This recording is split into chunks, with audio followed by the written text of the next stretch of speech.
You're welcome to this other edition of the book with me, Susan Bell. On today's edition, we're going to be reading Resilience, the Contemporary Trailblazer of QUEENIVA Bilolà. Resilience has a face, and QUEENIVA is just that face. Her story is very inspiring. It is just that motivation you need to listen to in order to take that bold step to get back on your feet. If you had folded your arms, assuming that everything is not working out for you, then you need to listen to her story. QUEENIVA, welcome in. Thank you. It's a pleasure having you. So, have a seat. QUEENIVA, hope you're fine. I'm very okay. Okay, you know, each time my guests come on the set, I offer them coffee. Okay. You like drinking coffee? Yeah, of course. Okay. This is, of course, coffee made in Cameroon. Okay. Very delicious. I always enjoy the flavor. Okay, yeah, it's very, it smells good. Yes. Now, this is your second publication, if I'm not mistaken. Yes. And of course, tell me, how are people reacting to this one, this recent publication? The feedback is very interesting. Yes, it's very interesting and very encouraging. It gives me the courage to get into writing more and more. So yes. Tell me, which is that positive feedback that you've had that, you know, gives you that courage? Yes, when I hear people telling me, Mom, I read your book and I was so inspired, I was so encouraged, you know, I was passing through this kind of scenario, and when I saw it in writing, I was able to pick up courage from there. You know, I get so inspired knowing that I'm trying to impact life in a little way. Okay, that's good to know. Now, please tell me about your mom. How is she doing? No, she's very fine. She's very fine. I know you understand why I'm asking about your mom, because in your book, you consider her your role model. Tell us a little bit about that. Okay. Actually, my mom is my role model.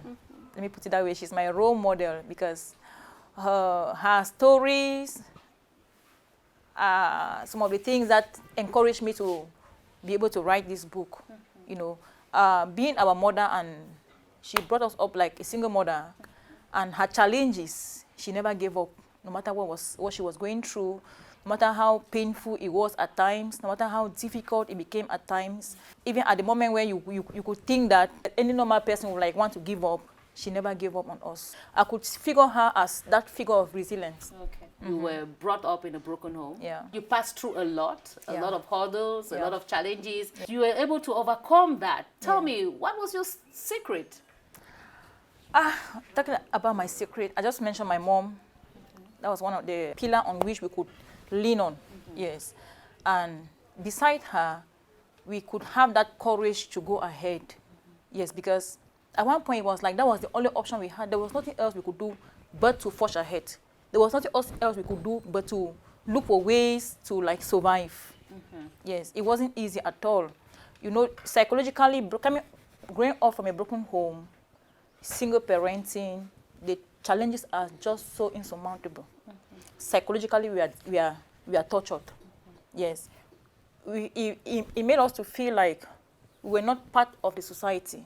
When I say we, I mean my siblings and your I. siblings, Yes. It's like we're not part of the society. We kept feeling there was a kind of something that was lacking in us.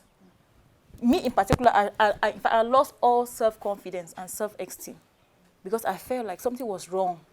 I could not associate myself freely with others. And when I hear them tell us their stories about how they relate with their parents back home, I always have a question mark on my mind. What's wrong with me? What's wrong with my own parents? What is happening? You know, it kept draining the little self-confidence I had in me. And that's how life became somehow unbearable, psychologically. And physically, it was the same. But I want to thank God for our mom who stood there for us, and she was there to give us the support we needed at all times. We are now going to take our first break on this program, and it is titled Forward. This time around, you had Professor Ngam Confidence. You had him to write the forward for you. Yeah. So we're going to listen to Professor Ngam Confidence talking to us about resilience, the contemporary trailblazer.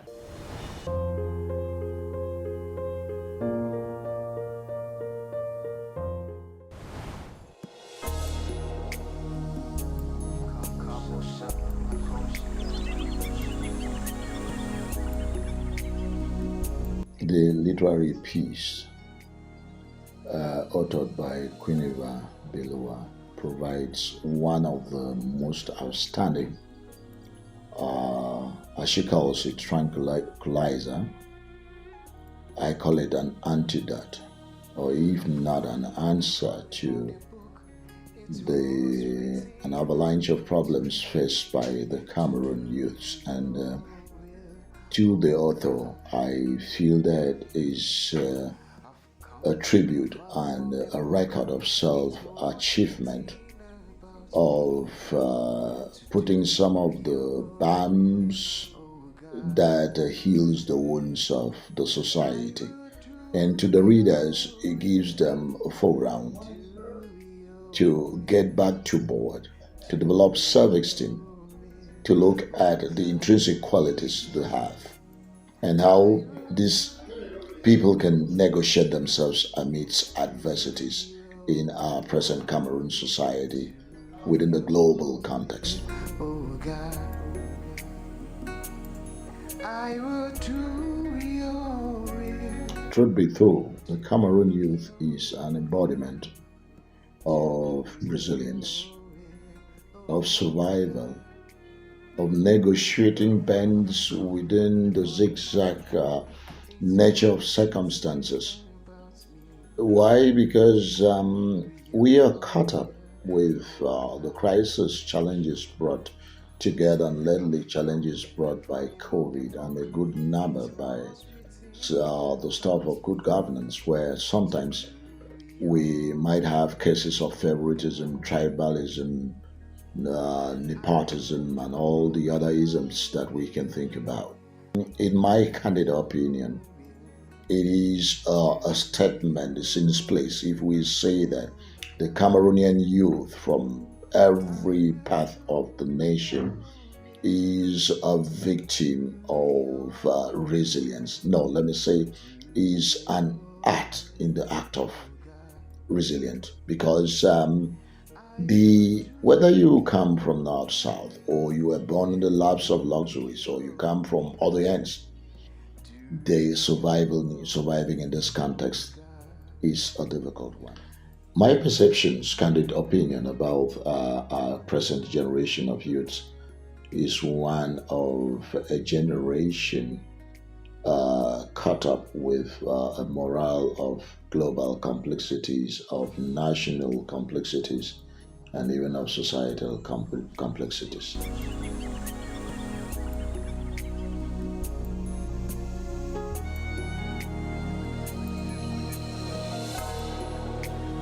My advice to our youth will be a one of recognizing that above all and everything, Cameroon remains the land of glory and the land of promise. Is that Cameroon subsoil still stands strong, and that our educational system, as we speak, provides an avalanche of opportunities and skills that can provide job in the world market.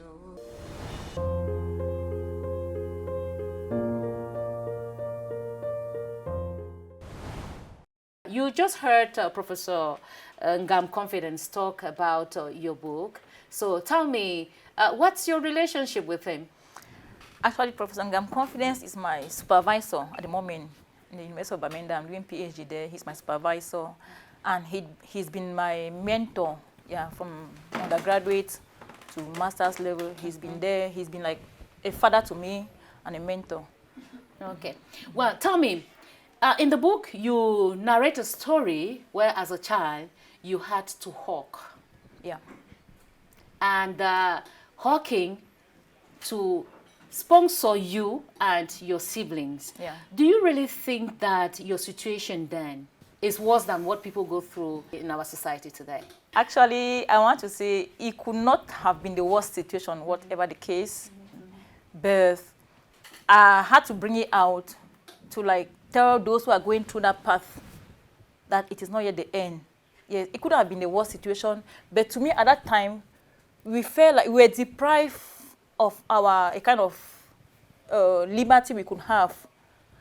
Imagine throughout the academic year, we are busy in school. Throughout the holidays, we are busy with one petty business or the other. We had no time to like relax. And it wasn't like an option. That was all we had to do, you know.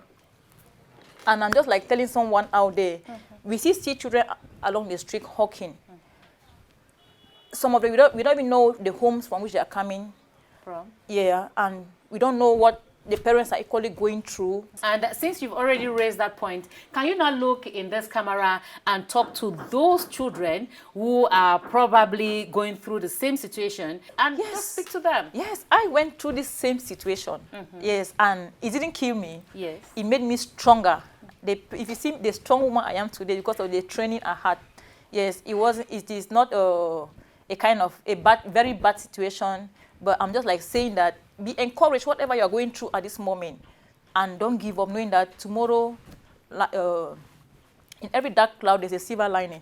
Explain to us why resilience is a major asset to sail through this life, which is filled with ups and downs. Yeah. Actually, in the course of our journey on earth, we realize that we go through so many challenges. We go through so many upheavals, so many hurdles. We are abused physically, we are emotionally tortured, financially, we have serious crises. You know, at times they even come as if they were intended to like take away our lives. You know, at that point in time, we may lose sight of our ability to cope or to face those challenges. That is where resilience comes in. Yes, we should be able to build that, have that resilience, that confidence that will enable us to adapt or to adopt appropriate measures to handle those challenges. At one point, the difficulties we face is not even the main problem we have. The main problem we have is how to face the challenges we are being faced. Give us one or two coping strategies in order to manage, you know, your resilient spirit. Yes, one of the coping strategies I can bring out here is having a kind of self-confidence. Yes.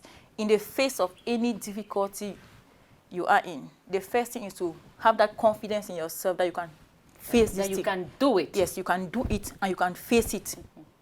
Don't give up because you get defeated once we give up. Once you have that positive mindset that you can make it, you can succeed, you have that self-confidence, you obviously go through it. Yes, that's one. Confidence, yes. Self-confidence. Self-confidence. Another one is to not fold your arms and sit. Okay. Try doing it. Try seeking out the solutions. Because if you have a problem and you don't try to seek out the solution, you just fold your hands and sit, you will never have a solution to it. Always try getting out of that particular problem. Yes, try to do it. And I always say face the problem. A battle you don't fight today, you live to fight it tomorrow. Okay. Yes, face your fears, face the battles. Well, we're going to take the next break, which is titled Vox Pop. And this time around, we talked to the people out there, people in the street.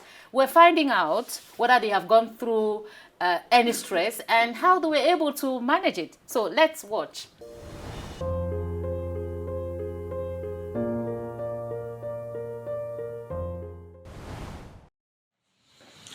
Most of the time I'm stressed.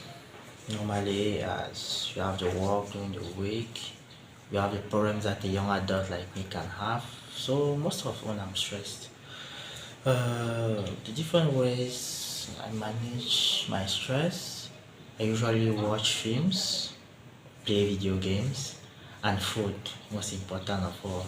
So those are some of the ways that I use to manage my stress. I don't stress most often. It's not all times, but it's just because when you have so many things on your head, you can have stress, but it's not often. When I'm stressing, I just forget about what I'm thinking of and think about what will not stress me. And the only thing is that when I'm stressing, I can just go and maybe talk with friends and share a cup of wine. I actually stress, but not too often. And then when I discover myself in stress, at times I read my Bible, I get myself locked in the room, I drink water, and I try to calm down whatever the situation is, knowing fully well that stress will not solve any problem. I stress very often, but sometimes I pray over it for God to take care.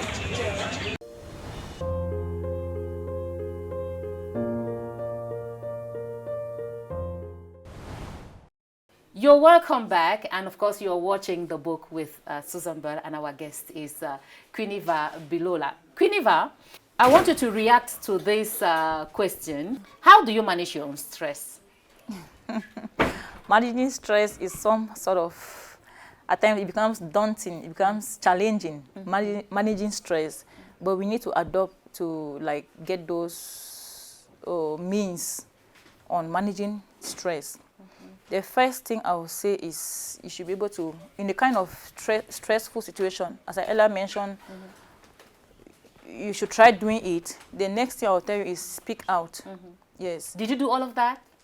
Yeah. Okay. Yeah. There are moments I had to like share out my experience, share out what I'm going through with a close friend, you know, just to like get that relief. Yes. Oh, okay. Thank you very much for giving us your own point of view. A lot of people sometimes take endurance for resilience, which is certainly not the case, because these are two different words and two different meanings. Yeah, they may seem alike, but there's a slight difference. Endurance is in a situation where you are in a situation, and it may not be a palatable situation, but you are just bearing. You know, you are there. You're just like, let me just endure for the moment. You know, it's like something that you cannot change. You cannot do anything with to change your situation. But resilience, you are able to bounce back. You're able to make efforts at changing the particular difficulty you are faced at the time. What are some of the things that we can do in order to build up that resilience? Okay. Yeah, resilience is not a kind of inborn trait for all. Some people have it inborn, but some people will have to develop it, you know, through the things we go through in life, through the challenges we face. At times, you are bound to develop the resilient, that resilient factor in you. Some of the things we can do to develop our resilience is our thought pattern. Yes, the way we think about ourselves, how we look ourselves, it will help you to develop that resilience. If you have that positive thought pattern, you always think positive, no matter how difficult it may be. You have that positive thought pattern or the positive mindset. It will help you build that resilience. You will know that no matter what comes your way, you'll be able to overcome it. That's the first thing. The secondly is still to enhance your self-esteem, enhance that self-confidence. It will help you to build that resilience. Another thing is deal with the past. Yes, you should be able to deal with your past. Your past was just it was an experience, and it should be a lesson you should have learned from it. If you allow it to keep haunting you, that's how it limits your potential. So you should be able to deal with our past, and dealing with our past, it gives us the courage to face the future. Well, you know, in life, many people get easily discouraged, but they should be able to bounce back. When you fail to bounce back, obviously you get into depression. Why is it not proper to get into that depressive state? It is not advisable for us to get to that state of depression because of its consequences it has on us. You know, first of all, what is this depression we are talking about? Depression is that state of inactivity. You are temporarily inactive. Those things you used to enjoy doing before, you don't find yourself doing them again. You know, you just feel like you don't want to, in fact, you are inactive in almost every domain. And at that point, you feel like nothing is worth living for. Nothing is worth fighting for. You know, life becomes so boring, you know. You start questioning the purpose of your existence and so on. You start blaming everyone. You start blaming everyone around. You become so aggressive, so nagging. Anyone comes around you, you're just like ready to fight and so on. And don't want to find out what's the real cause of that attitude. You cannot even explain. Yeah, except those who are around will know that you are in a kind of get into depression. And it's always good to address it when it's still early.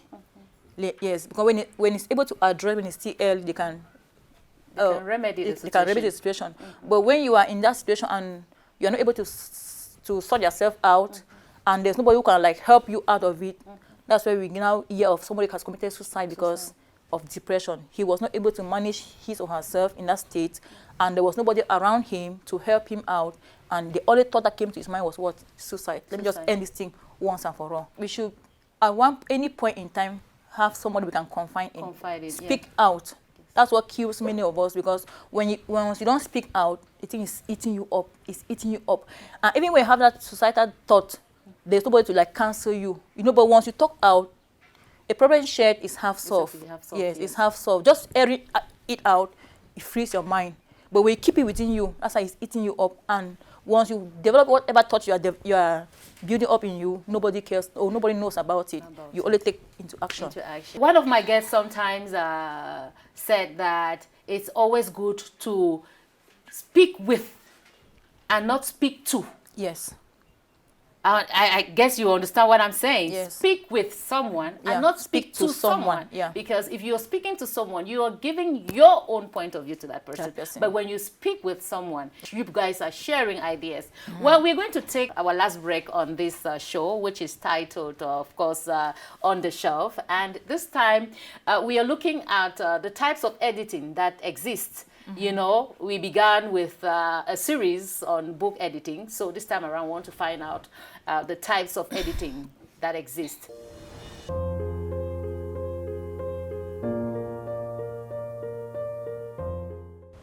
There are 4 major types of editing.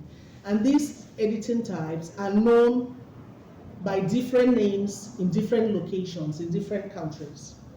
Now, editing, the first type of editing is what you call structural editing. Now, structural editing is editing that has to look at the structure. That's the first thing, the bigger picture. You don't just get a book and a manuscript and you start editing. You, as an editor, you need to understand what is the writer or the author trying to bring out. You know, what is the purpose of the book?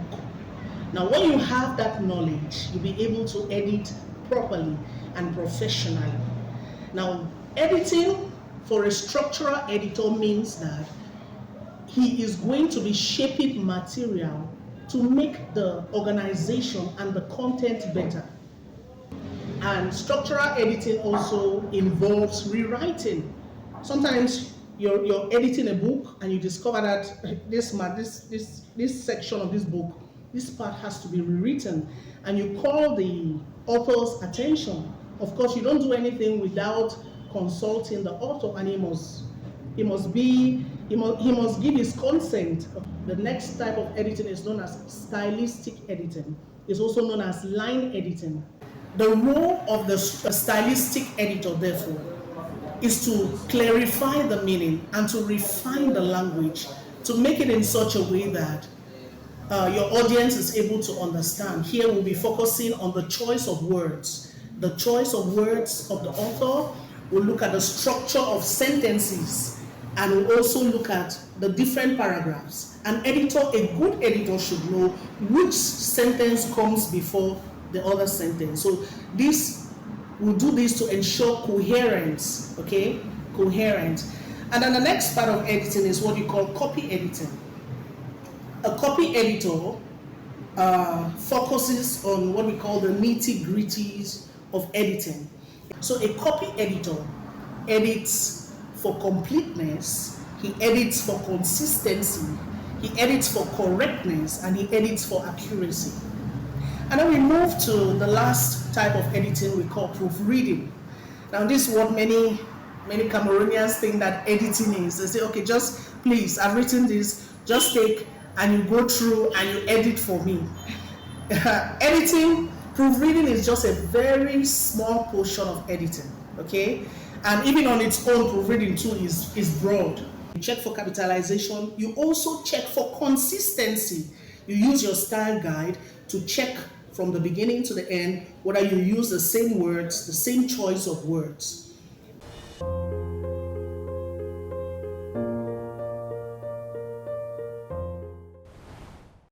Tell me, QUEENIVA, many people have experienced traumatic situations. You highlighted that they should not give up. Yeah. Tell me why they should not give up. I am saying that don't quit yet. Don't give up yet, because there is still hope. As long as we are alive, there is still hope. You might have been in the situation you ask yourself, but why am I the one going through this situation? Why is it me? That's what I used to ask myself so many times years back. That why is it Queeniva? Why should I be the one going through this particular situation? But I never gave up on all, no matter what happened. This book, I'm sure there are just so many people who want to read. Of course. Can you tell me where they are made available, or and of course you give us the contact where they can reach you? Yeah, Resilience, the Contemporary Trailblazer. The copies are out, and you can get them from me through my contact 675-267621. And my Facebook handle is Queen Bilola. Resilience, the Contemporary Trailblazer, is in fact an exceptional book that you want to get and read, and of course make it be part of your shelf. Okay, so that is it on today's edition of the program. And of course, before I go, I want to leave you with this word: take it as it is and not the way you want it to be. And until we meet some other time, I wish you well. Bye-bye. Bye.